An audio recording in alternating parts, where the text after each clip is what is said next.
I'm delighted to join you today. I'm sorry I wasn't able to be here this morning, but you'll be slightly amused when you look at me to know that I am a sustainability advisor to the London College of Fashion. You are really allowed to laugh at that one. So what I wanted to look at in my session now is the fact that many of you will know that there's impetus from the Welsh Government in terms of the creation of a Sustainable Development Bill. And this university, and I say this in the broadest possible sense, you will see on the bottom of that screen, this university is growing almost daily at the moment. When I joined the University of Trinity St David back in September 2011, it had 2 campuses in Carmarthen and Lampeter. Now we work as one with our colleagues in Swansea Metropolitan under the banner of University of Wales Trinity St David. And by the end of this year, 2 colleges, Coleg Sir Gar and Coleg Ceredigion, will have formally come in to a new transformed dual sector university. A very exciting proposition which will allow us across the whole of the reach of the university to look at, for example, offering courses from entry level, from the age of 14 through to postdoctoral at level 8. So the idea that we can actually create a whole new set of opportunities for the people who live in our part of Wales. And then in 2016, the University of Wales itself comes into the University of Wales Trinity St David. The gap is just in relation to the fact that there are royal charters and there are existing obligations that need to be met before that comes in. But from the University of Wales Trinity St David in the smaller perspective, the Lampeter and Carmarthen end, they decided back in 2011 that they wanted to be ahead of the game in terms of what the Welsh Government was going to do around introducing sustainable development at the core of public service delivery. And a new opportunity arose.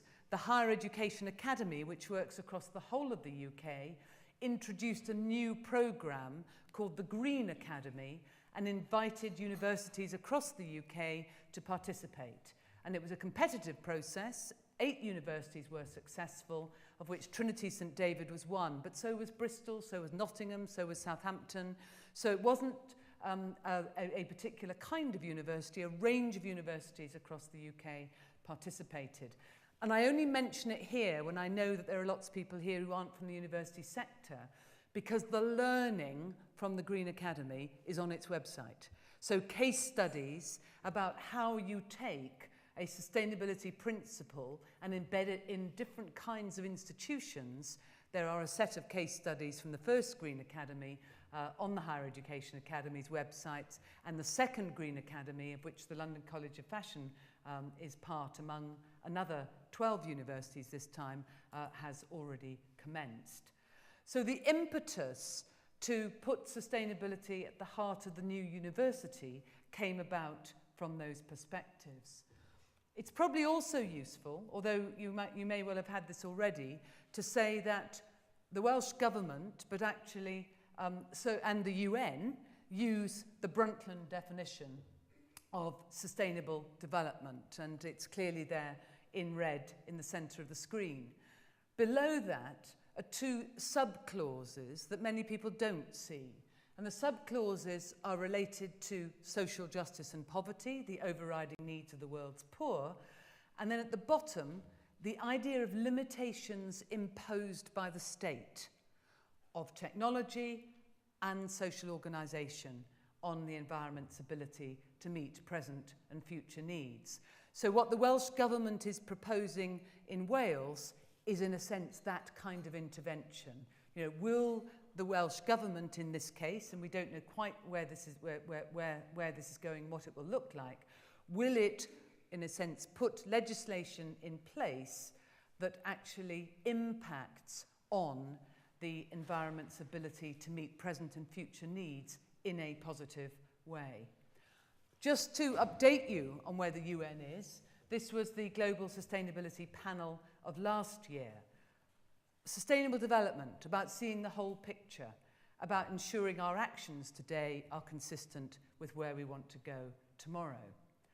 And the last element of the picture, this is in print, and I always think as a previous minister that when you've said something in print, it means people can hold you to account to deliver on it. This was a statement by the First Minister last year. So the stage is set, as it were, in Wales in particular, for the idea that we can do things differently in exactly the same way as you've been exploring in your sessions so far. And if we look at what that would mean to the Welsh population, right there in the centre of this diagram is the idea that if we use resources more sustainably, if we have a sustainable society, a sustainable economy, and we sustain the environment, that contributes towards the well-being of Wales. But in terms of the university looking at whether or not it was going to take that agenda forward, you'll know, and there are many of you here, academics are notoriously independent. And therefore, for the university to make such a big move as to consider putting this at the heart of what it did, it needed to go and test whether this was going to work. It needed to test it with employers, and it needed to test it with the student population. And this is from the Business in the Community report in 2010, which identified that 90% of businesses recognise leadership skills for a sustainable economy as being important, and 80% thought there was a need to put more programs in place to deliver the kinds of future leaders, future innovators. And from the National Union of Students side, there's been a longitudinal study, we're running into the third year now, where 80% of respondents believe sustainability skills are going to be important to their future employers. And when you talk to first years in particular, they see very strongly the role of universities and the courses they do to prepare them for graduate employment. So for a university like ours, Swansea Met in particular, very strong on employability. The Carmarthen campus, very strong on employability as well. You know, for a university like ours that focuses on employability at the heart of what it does, are we giving the employers the right skills? Are we giving them students who can be critical decision makers, who can engage in critical thinking, who can see the whole picture? And are we actually ensuring within the way we teach in the university that we're developing those kinds of skills? And that was the basis on which we launched Inspire back in January 2012. And because the decision to merge between TSD and Swansea Metropolitan had already been taken at that stage, we then conducted a sustainability skills survey of staff of both of the institutions. And this was really interesting. It's an evidence base.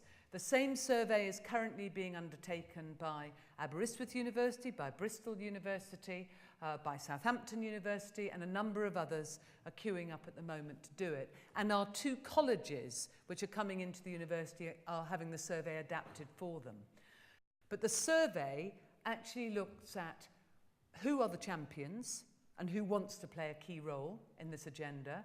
What skills do we have in the university that contribute towards the sustainability agenda and contribute towards employability and contribute towards employers?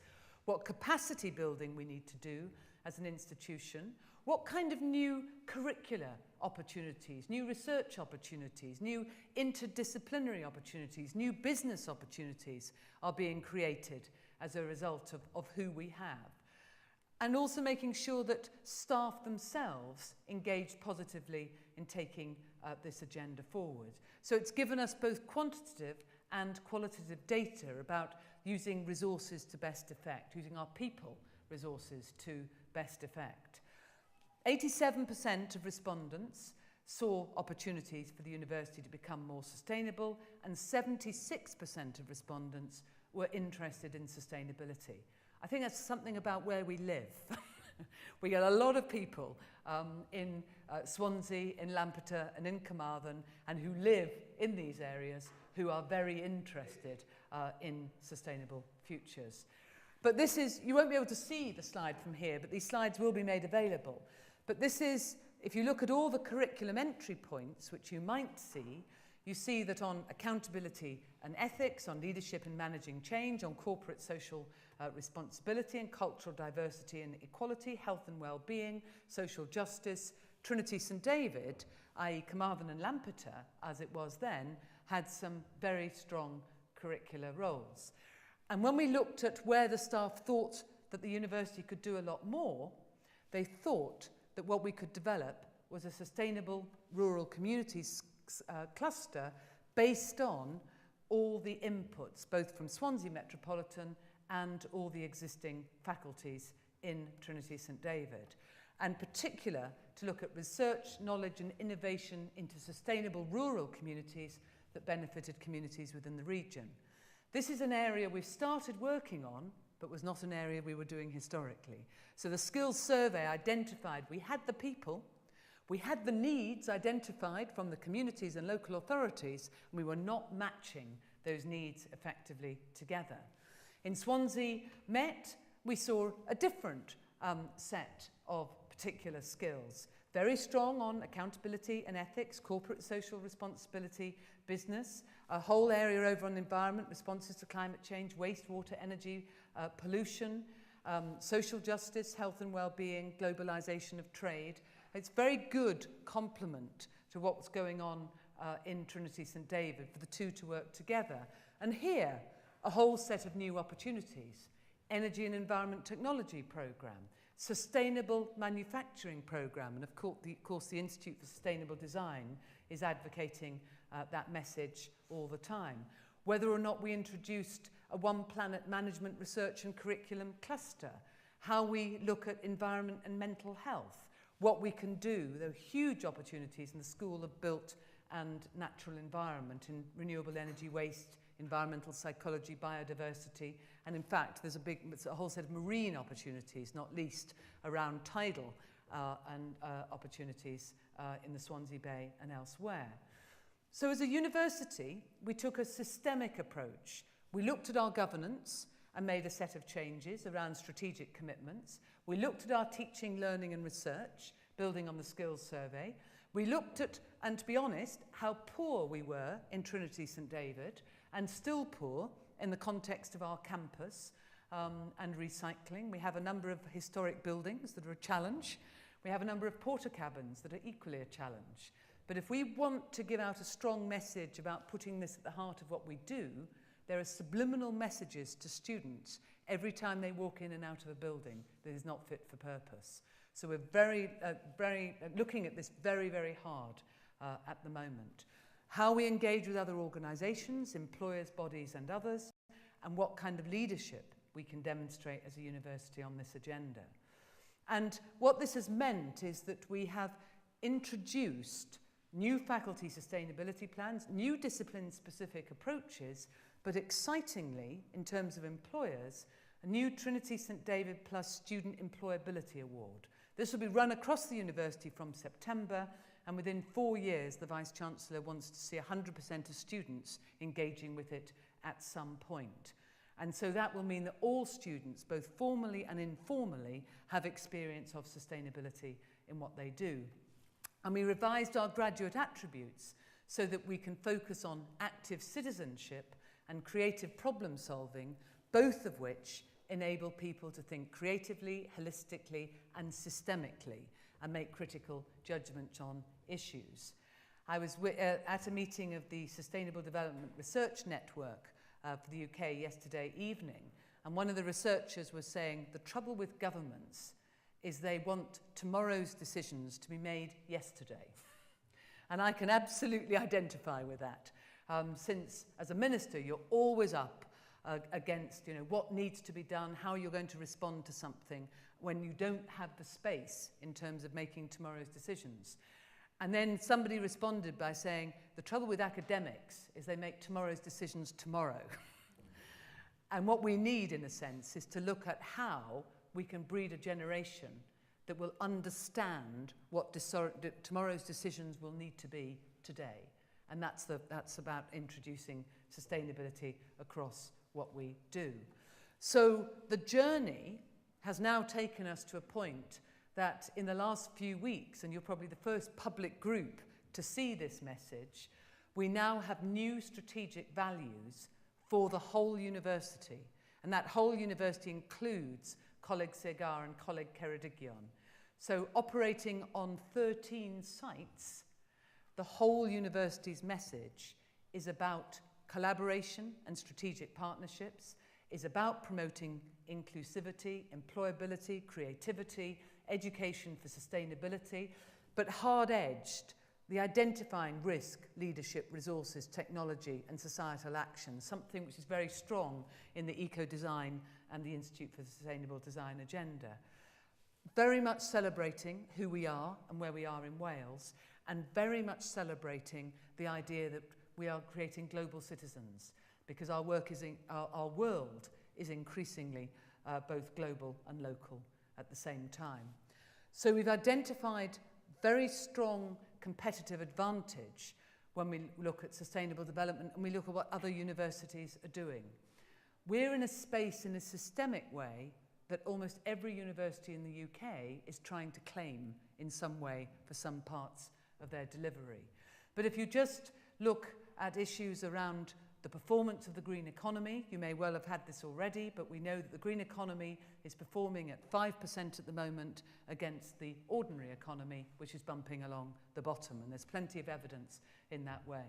There are plenty of reports from organisations and economists demonstrating that resource management in particular will lead to better decisions for the future.